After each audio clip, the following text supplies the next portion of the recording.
todos los religiosos de cualquier grupo denominacional, cualquier de la Iglesia Católica, de la Iglesia de Cristo, por supuesto, hemos oído hablar acerca de la cruz de Cristo, acerca de la cruz de Cristo. Quizás nunca nos hemos preguntado qué es la cruz de Cristo para mí. ¿Qué es la cruz de Cristo para aquellos que somos sus discípulos? Nuestro Señor Jesucristo, cuando estaba con los judíos, dice ahí en el Evangelio de Juan capítulo 8 y versículo 31, que muchos judíos creyeron en Él. Y Él les dijo: si vosotros permaneciereis en mis palabras, seréis verdaderamente mis discípulos. Versículo 32 de Juan 8. Seréis verdaderamente mis discípulos. Entonces, estamos mirando que el Señor se está refiriendo a aquel grupo de judíos que habían creído en Él, porque había muchos judíos que no habían creído en Él. Dice ahí en el capítulo 1 y versículo 11, a lo suyo vino y los suyos no le recibieron, pero los que le recibieron, a los que creen en su nombre. Entonces, ¿qué es para nosotros la cruz de Cristo? ¿Qué significa? ¿Qué enseñanza encontramos en Él? Bueno, para hacer un poquito de memoria, la cruz o la crucifixión era la pena capital más cruel, más humillante que se practicaba en los tiempos antiguos. Y principalmente se aplicaba a los esclavos, no se aplicaba a los que habían nacido libres, a los libertos, a los ciudadanos de una nación, no se aplicaba para ellos, sino solamente para los esclavos. Y esto lo hacían los romanos, ¿verdad? Sin embargo, conforme fue avanzando el tiempo, la crucifixión también se empezó a ejecutar en ciudadanos romanos, principalmente para aquellos que eran enemigos del Estado. Luego, después ya se siguió practicando en muchas partes del Imperio Romano. Y pues se practicaba en los tiempos de nuestro Señor Jesucristo. Encontramos cómo Él fue aprehendido después de su ministerio de casi 3 años y fue juzgado, fue condenado y luego después fue crucificado. Pero en ese ínter, ¿verdad?, de la aprehensión de Él, ¿verdad?, encontramos que Pilato no lo quería crucificar, le quería incluso dejar libre, ¿verdad?, pero fue presionado por las autoridades de Israel, por el Sanedrín, y luego la gente, ¿verdad?, que fue dirigida por estos dirigentes, pidieron la muerte, la crucifixión de Jesús. Y pues Pilato tuvo que ceder ante la presión de estas personas y pues mandó crucificar al Señor. Todos los crucificados se llevaban una cierta regla o un cierto protocolo cuando se iba a ejecutar alguna alguna persona con la crucifixión? Bueno, primeramente es que eran azotados, ¿verdad? Allí encontramos cómo el Señor fue azotado por Pilato. Juan, lo leemos ahí en el capítulo 19 del Evangelio de Juan, capítulo 1, ¿verdad? Fue azotado y después se les obligaba también a llevar la cruz, a cargar la cruz. Algunos piensan que el Señor cargó solamente con la parte horizontal de la cruz, ¿verdad? Es decir, la que llevaba sobre los hombros, ¿verdad? Otros dicen que llevaba toda la cruz, independientemente de si era la cruz completa o no, él fue obligado a cargar su cruz, ¿verdad? Otra característica o otra regla que tenía dentro de los que eran crucificados es que se escribía en una tablilla los delitos que había cometido aquella persona, aquel delincuente, aquel reo. Y después se fijaba sobre la cruz para que la gente supiera por qué había sido muerto aquella persona. Y también, era para disuadir a los futuros enemigos que se tornaran para el Estado. Y así lo pensarían 2, 3, 4 veces para no ejecutar algo, ¿verdad?, que les podría acarrear el juicio, la condena y la crucifixión. Entonces, así el Señor pasó por todos esos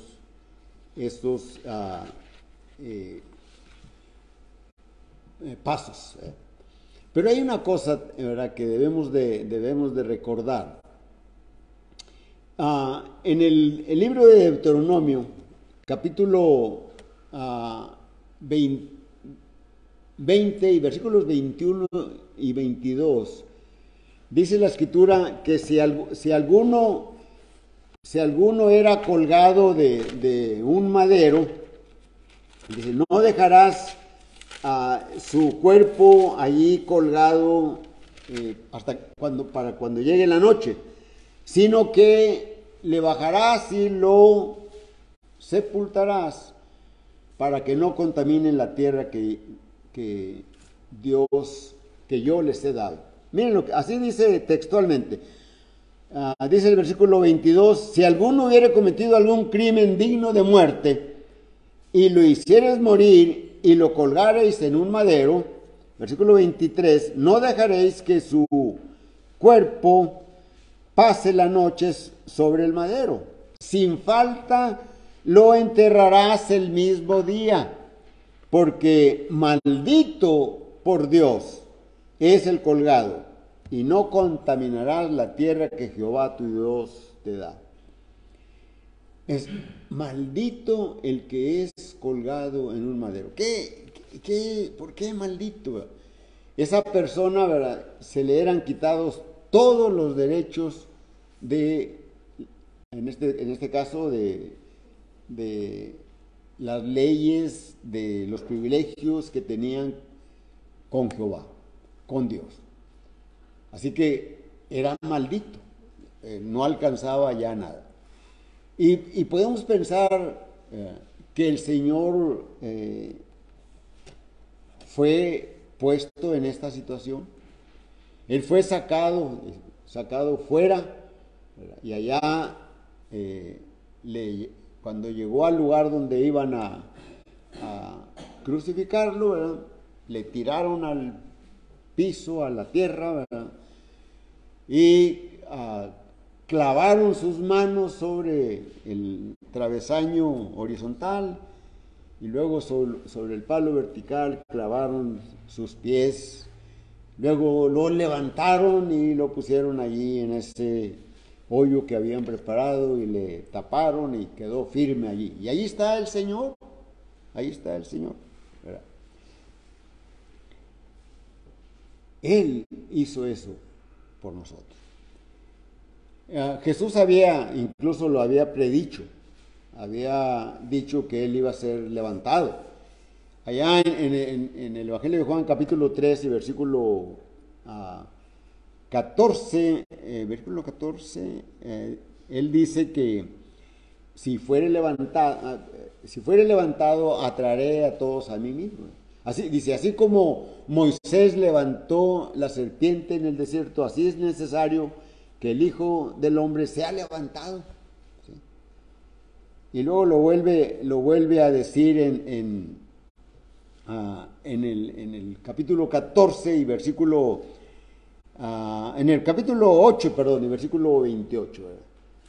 Y si fuere levantado a todos, atraeré a mí mismo. Bueno, este lo dice en el versículo 28 versículos 32 y 33, perdón, del capítulo 12 de Juan. Y si fuere levantado, a todos atraeré a mí mismo. ¿Verdad? Es decir, por la cruz de Cristo vamos nosotros a ir hacia Él, ¿verdad? Entonces, Jesús predijo su muerte, ¿verdad? Pero ya miramos con las Escrituras que toda aquella persona que fuese puesta en un madero, en una cruz, colgada en un madero, era maldita por Dios. Y Él tomó ese lugar nuestro. Él tomó el lugar del hombre. Hace unos momentos, durante la clase, nuestro hermano citó una cita, ¿verdad? De allá de 2 de Corintios, capítulo 5 y versículo 21, ¿verdad? Cuando dice, al que no conoció pecado, por nosotros lo hizo pecado, haciéndonos justicia de Dios en él. No olvidemos que nuestro tema es la cruz de Cristo. ¿Qué significa para mí? Para ti. ¿Qué significa para todas aquellas gentes que hablan, que mencionan la crucifixión del Señor? Pero sobre todo, ¿qué significa la cruz de Cristo para aquellos que somos sus discípulos? Como lo mencioné en la cita de Juan capítulo 8, versículo 31. Dijo el Señor Jesús a todos los que habían creído en Él: si vosotros permaneciereis en mis palabras, seréis verdaderamente mis discípulos. Y esto es muy importante. ¿Qué es permanecer en las palabras de Él? Nuestro hermano también habló de la obediencia, ¿verdad? La obediencia es muy importante con lo que manda el Señor. Es muy importante. Podemos oír toda la palabra de Dios que queramos, pero si no la aplicamos, no la vivimos, es de balde. Santiago, el hermano del Señor, dice: sed hacedores de la palabra. Santiago capítulo 1 y versículo 21 y 22. No tan solo oidores, hay que hacer la palabra. ¿Saben o recordamos nosotros que el profeta Isaías en el capítulo 53 y versículos 5 dice: mas el herido fue por nuestras rebeliones, y molido por nuestros pecados. Dice: el castigo de nuestra paz fue sobre él, y por su llaga fuimos nosotros curados. Él fue el castigo de nuestra paz con Dios. Es decir, necesitamos estar en paz con Dios. Y para estar en paz con Dios hay que obedecer su palabra. Hay que obedecer toda justicia de Dios. El Señor Jesucristo obedeció toda justicia de Dios, es decir, toda palabra de Dios. Él no necesitaba ser bautizado por Juan el Bautista. Él va con Juan y aquel hombre le dice: Señor, no, yo necesito ser bautizado por ti, no tú por mí. Y el Señor le responde: deja para que toda justicia de Dios se cumpla. Por eso ahí, recordando otra vez la cita que mencionó el hermano, 2 Corintios 5:21, ¿verdad? Dice, y aquel que no hizo pecado, hablando de Jesucristo, por nosotros lo hizo pecado, para que todos, ¿verdad?, fuésemos hechos justicia de Dios en él. ¿Por qué? Porque él cumplió toda la ley de Dios. Y nosotros, los cristianos, los que hemos obedecido los mandamientos de nuestro Señor Jesucristo, cumplimos en Jesucristo la ley. Allá en Mateo capítulo 22, me parece, ¿verdad? Versículos 30 en delante, cuando le preguntan a Jesús cuál es el más grande mandamiento en la ley, y él menciona, el más grande mandamiento es amarás a Dios con todas tus fuerzas, con toda tu mente, con todo tu ser, con todo tu, dice, y a tu prójimo como a ti mismo. Dice, en estos dos grandes mandamientos se cumple la ley y los profetas. Entonces nosotros cumplimos la ley en Cristo. ¿Pero cuándo lo cumplimos? Cuando nosotros obedecemos el mandamiento del Señor Jesucristo. También en nuestra clase que tuvimos hoy por la mañana, el hermano hablaba del mandamiento que dijo el Señor a sus discípulos: vayan por todo el mundo y prediquen el Evangelio. Ahí en Marcos 16, versículo 16, dice, el que creyere y fuere bautizado será salvo, el que no creyere será condenado. Esto es necesario, el bautismo es necesario, y el bautismo es en agua, en mucha agua. Debe de ser sumergido, eso es lo que significa la palabra bautismo. Sumergir, hundir, sepultar. Y nosotros fuimos sepultados en las aguas del bautismo. Romanos capítulo 6, versículos 3 y 4. ¿O no sabéis que todos los que hemos sido bautizados en Cristo Jesús hemos sido bautizados en su muerte? Dice, porque somos sepultados juntamente con él para muerte por el bautismo, a fin de que como Cristo resucitó de los muertos, así también nosotros andemos en vida nueva.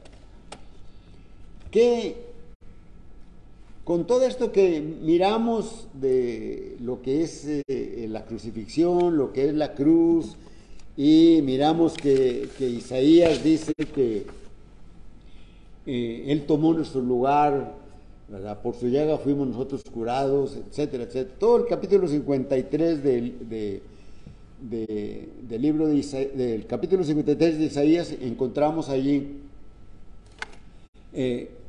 lo que el Señor pasó en lugar nuestro. En lugar nuestro. El profeta Isaías en el capítulo 53 y versículo 11, allí el profeta dice, y verá Dios toda la aflicción de su alma y quedará satisfecho. Y verá el fruto de toda la aflicción de su alma. Todos los versículos anteriores, desde el versículo 1 hasta el versículo 10, está hablando de todo lo que pasó el Señor Jesucristo y cómo Él es crucificado fue como en la semejanza de un cordero, de una oveja que no abrió su boca, no dijo nada. El Señor fue por su propia voluntad. Y Dios, con todos esos sacrificios, toda esa aflicción que pasó el Señor, quedó satisfecho. También en el Evangelio de Marcos, y el capítulo 10 y versículo 45, leemos allí porque que Él vino no vino para ser servido, dice Marcos, sino vino para servir y para dar su vida en rescate por muchos. ¿Quiénes son esos muchos?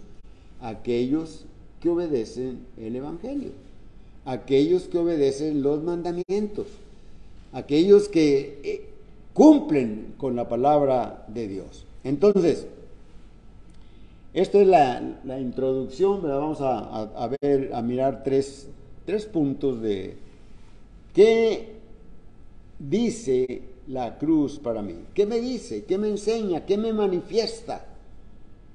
¿Qué me manifiesta la cruz? ¿Qué me enseña? Muchas cosas, por supuesto, pero vamos a ver tres.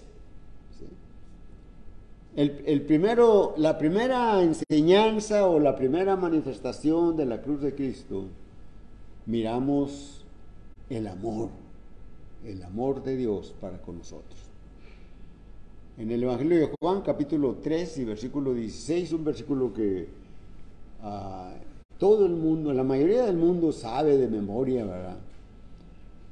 Dice, porque de tal manera amó Dios al mundo que ha dado a su Hijo unigénito, para que todo aquel que en Él cree no se pierda, mas tenga vida eterna.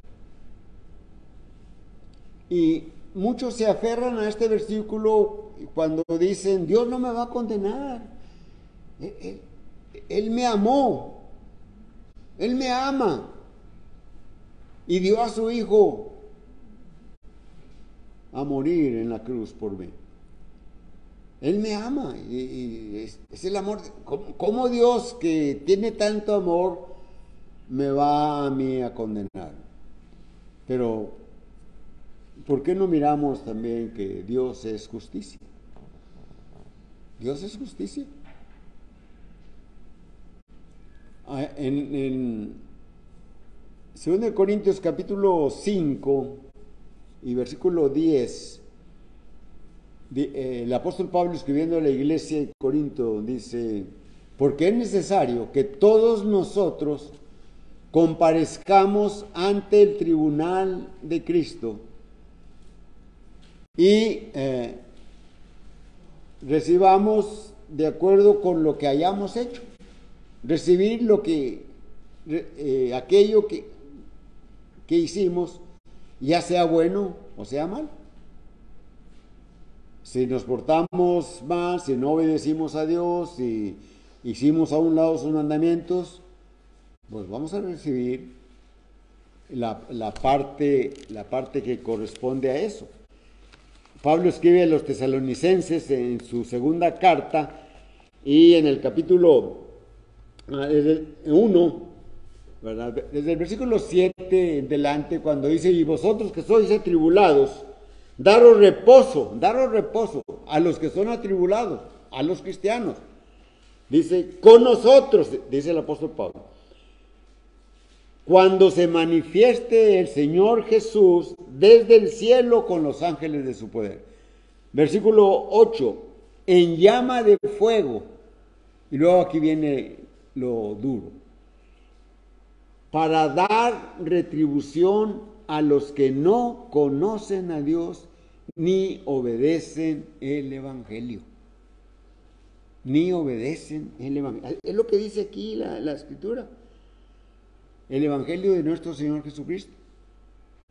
Y luego el versículo 9 dice, los cuales sufrirán pena de eterna perdición, excluidos de la presencia del Señor y de la gloria de su poder. ¿Quiénes son los que van a recibir eso?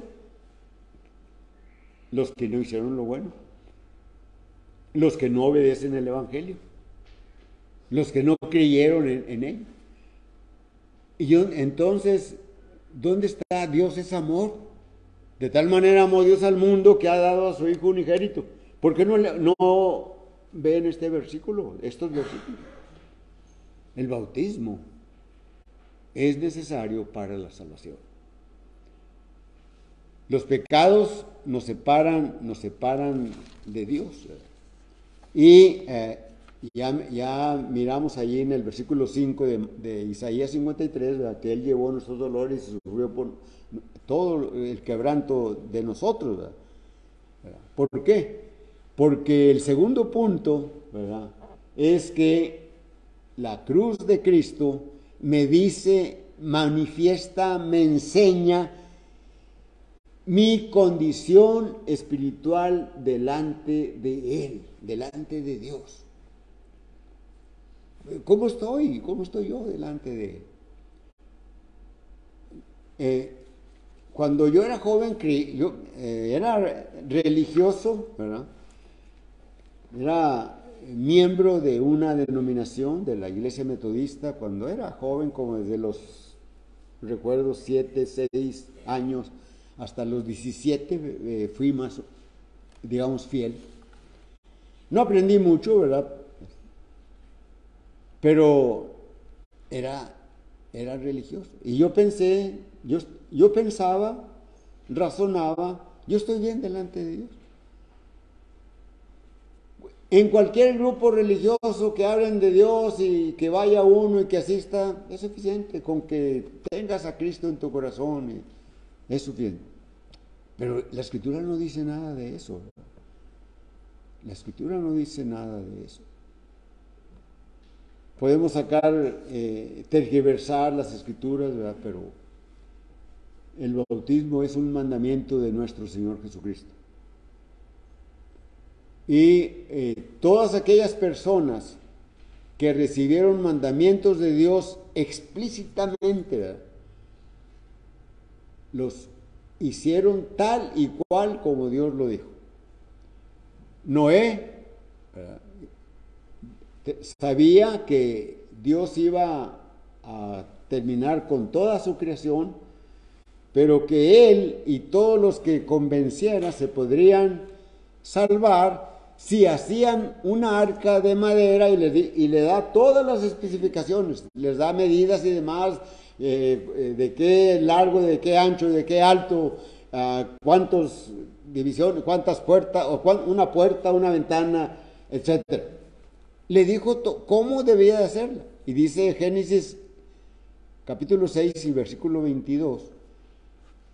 E hizo Noé conforme a todo lo que Dios le mandó. ¿Conforme a qué? Conforme a lo que Dios le dijo. Nuestro Señor Jesucristo nos dijo, les dijo primeramente a los apóstoles allá en Mateo capítulo 28, versículo 19, vayan y prediquen el Evangelio y bautícenlos en el nombre del Padre, del Hijo y del Espíritu Santo. Y esto lo hicieron. Después, cuando antes de subir al cielo, está con los apóstoles y les dice, me seréis testigos en Jerusalén, en toda Judea, en Samaria y hasta lo último de la tierra. Y si leemos el libro de los Hechos, miramos que todo eso se cumple. Y la profecía de Isaías que dice, recibirán un nuevo nombre, ¿verdad? Miramos cómo se cumple en Hechos capítulo 11, versículo 26. Entonces, las Escrituras nos hablan de la crucifixión de Cristo. Y esta nos enseña, ¿verdad?, nos dice cómo estamos delante de Dios. Efesios capítulo 2, versículo 1, 2 y 3, nos dice eso, ¿verdad? Y a vosotros que estabais muertos en vuestros delitos y pecados, Dios les dio vida. Sabiendo que andaban en los deseos de la carne, en los deseos de los ojos. Pero cuando vino el Evangelio, cuando vino el conocimiento a mí, me di cuenta que yo estaba mal delante de Dios. Y los hermanos, el predicador, las hermanas, algunas de ellas me hablaban del Evangelio y para que obedeciera. No me presionaron, me enseñaban las Escrituras. El Evangelio no es para presionar o asustarte, ¿verdad? Que si no lo haces, tú vas a ser condenado o condenada, ¿verdad? No te estoy diciendo esto. La palabra es la que debes tú de entender y debes de razonar y tomar tu decisión. Porque si estás fuera, o estás dentro de la iglesia. Necesitas, para tener la salvación, necesitas estar dentro. Romanos capítulo 6, que ya leímos, ¿verdad? Cuando dice, todos los que somos bautizados en Cristo Jesús hemos sido bautizados en su muerte. Y estar en Cristo, ¿verdad? Estar en Cristo, ¿verdad? Entonces, la cruz me manifiesta, me enseña, me muestra, ¿verdad?, el amor de Dios. Pero me muestra también mi situación espiritual que tengo delante de Dios. Y cómo puedo yo cambiarla. Es decir, no seguir en el pecado. No seguir alejados de Dios. No seguir haciendo a un lado el Evangelio. Sino recibir el Evangelio y obedecerlo. El Señor Jesucristo es ejemplo de obediencia, ¿verdad? Dice allí en Hebreos capítulo 5 y versículo 8,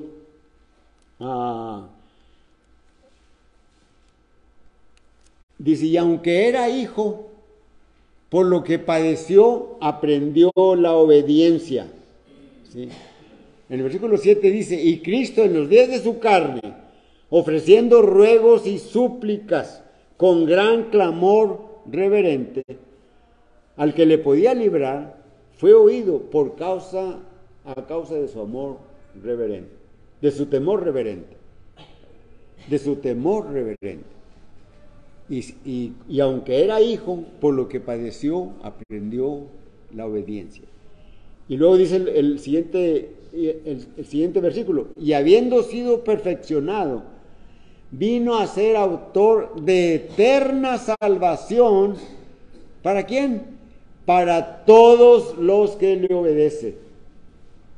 Y todos los que le obedecen es lo que Juan 3:16 está diciendo. Dios vino a salvar a todos. ¿A quiénes? A todos los que le obedecen. Pero como el hombre somos muy acomodativos, ¿verdad? Nos acomodamos allí. Dios me va a salvar. ¿Has obedecido los mandamientos de Dios? ¿Estás firme? ¿Eres fiel? Etcétera, etcétera. Tercer punto es que la cruz de Cristo me enseña que yo tengo la esperanza de la vida eterna. Tengo la esperanza de la vida eterna. El apóstol Pedro escribe en su primera carta, capítulo 1 y versículo 3, y leemos, bendito sea el Dios y Padre de nuestro Señor Jesucristo, que nos hizo renacer para una esperanza viva por la resurrección de Jesucristo de entre los muertos. ¿Se fijan? Pedro exalta a Dios y bendito sea, porque somos renacidos para una esperanza viva. En el versículo 4 habla de una herencia incorruptible, incontaminada e inmarcesible, reservada para nosotros en el cielo. ¿Reservada para quién? Para sus hijos. ¿Para quiénes? Para los que le obedecen. ¿Para quiénes? Para los que son hacedores de la palabra. ¿Para quiénes? Para los que aceptan el Evangelio, para los que creen en Dios y le obedecen. No nada más porque oyen la palabra. ¿Recuerdan allí en Hechos capítulo 2 cuando en aquel Pentecostés que predican los apóstoles y leemos allí en el libro de los Hechos, capítulo 2, la predicación del apóstol Pedro, y nos habla de la muerte, la resurrección, y la muerte, la sepultura, la resurrección de Jesucristo. Desde el versículo 22 al versículo 35, ¿verdad? Nos habla de eso. ¿Sí? Y luego dice en el versículo 42, y todos los que recibieron su palabra, todos los que recibieron su palabra, Porque hubo muchos que la oyeron, pero no la recibieron. No se quedaron con ella en su corazón espiritual, que es la mente. Entonces, el apóstol Pablo escribe a los Efesios y dice: bendito sea el Dios y Padre de nuestro Señor Jesucristo, que nos bendijo con toda bendición espiritual en los lugares celestiales en Cristo. No fuera de Cristo. Dios bendice a todo el mundo, creyentes o no creyentes, cristianos o no cristianos, los bendice a todos igual. Pero las bendiciones espirituales solamente son para los que están en Cristo, los que están en su cuerpo.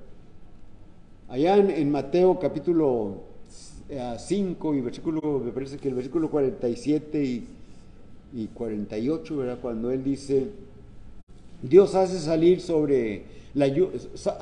el sol sobre buenos y malos, y que la lluvia caiga sobre justos e injustos. Es decir, sobre todos. Y todos levantan cosechas, ¿verdad? Van y las llevan al comerciante, el comerciante las vende a los compradores trabajan allá en distintos lugares, ¿verdad? Tienen dinero para comprar. Dios está bendiciendo a todos, pero las bendiciones espirituales solamente las encontramos en Cristo. El apóstol Juan escribió su carta, su primera carta, escribió 3 cartas, pero en su primera carta, capítulo 5 y versículo 11, leemos ahí: